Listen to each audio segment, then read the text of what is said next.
자, 오늘 들여다볼 이야기는요, 기술과 정치, 그리고 이 둘의 한가운데 떡하니 버티고 있는 아주 중요한 부품 하나에 대한 겁니다. 이름하여 변압기 전쟁이죠. 그럼 이야기의 첫 장으로 한번 들어가 보죠. 도대체 지금 시장에 어떻길래 이런 이야기가 나오는 건지, 그리고 이 기회의 한가운데 어떤 회사가 있는지부터 한번 살펴보겠습니다. 이야기의 무대는 바로 미국입니다. 지금 미국의 전력망 상황이 사실 굉장히 오래됐거든요. 거의 수십 년이 넘어서 과부하가 걸리기 일보 직전인 거죠. 그래서 이걸 싹 다 갈아엎어야 하는 정말 전례 없는 수준의 수요가 터져나오고 있는 겁니다. 업계에선 이걸 슈퍼사이클이라고 부르더라고요. 바로 이 엄청난 기회를 제대로 잡은 회사가 있습니다. 바로 한국의 재룡전기라는 곳인데요. 여기가 엄청난 대기업은 아니에요. 대신에 패드형 변압기라는 아주 특정 분야만 파고드는 그야말로 전문가 집단인 거죠.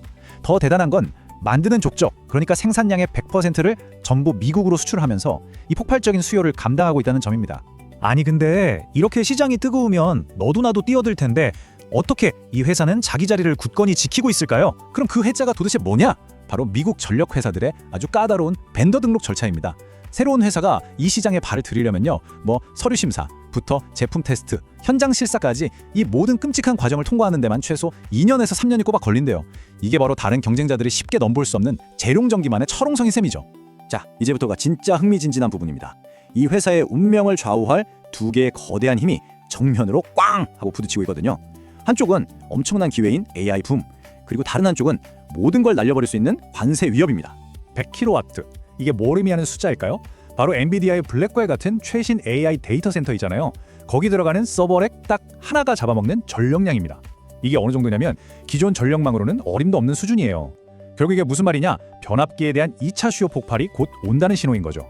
그런데 말이죠, 이렇게 장밋빛 미래만 있는 게 아닙니다. 아주 거대한 먹구름이 몰려오고 있어요. 바로 트럼프 2.0 리스크라고 불리는 건데요.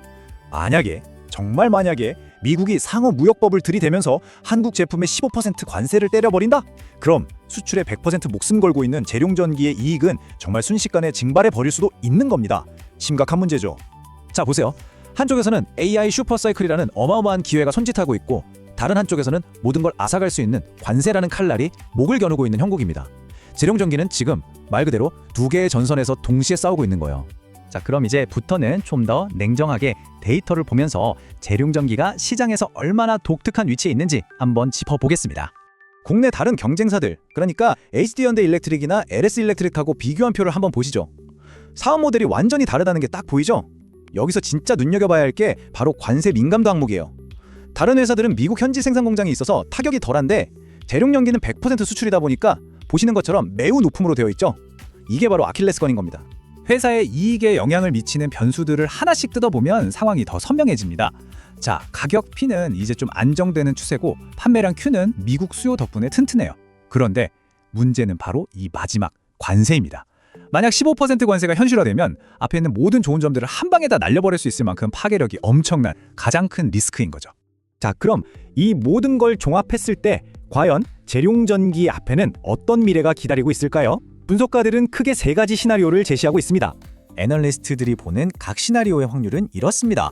가장 유력한 건 55% 확률의 연착륙 시나리오예요. 다행이죠. 하지만 대박이 터질 확률도 25%, 반대로 최악의 상황으로 갈 확률도 20%나 됩니다. 정말 한치 앞을 알 수 없는 상황이죠. 자, 가장 확률이 높은 시나리오 A, 연착륙부터 볼까요? 이건 미국의 튼튼한 수요가 계속되고 회사가 15% 관세 충격을 어떻게든 잘 흡수해내는 가장 이상적인 그림입니다. 이 경우엔 영업이익률 25% 이상을 유지하면서 아주 안정적으로 성장해 나갈 수 있을 겁니다. 다음은 25% 확률을 가진 시나리오 B, 소위 불케이스입니다. 이건 말 그대로 초대박 시나리오인데요. AI 데이터 센터 수요가 정말 미친 듯이 폭발해서 구글이나 아마존 같은 빅테크 기업들이 직접 변압기를 사러 오는 상황인 거죠. 이렇게 되면 영업이익률이 30%를 가뿐히 넘어서면서 아마 회사 역사상 최고의 실적을 찍게 될 겁니다. 그리고 마지막 20% 확률이지만 절대 무시할 수 없는 시나리오 C, 베어 케이스입니다. 최악의 상황이죠. 관세가 20% 넘게 붙어버리고 설상가상으로 미국 경제까지 나빠지는 겁니다.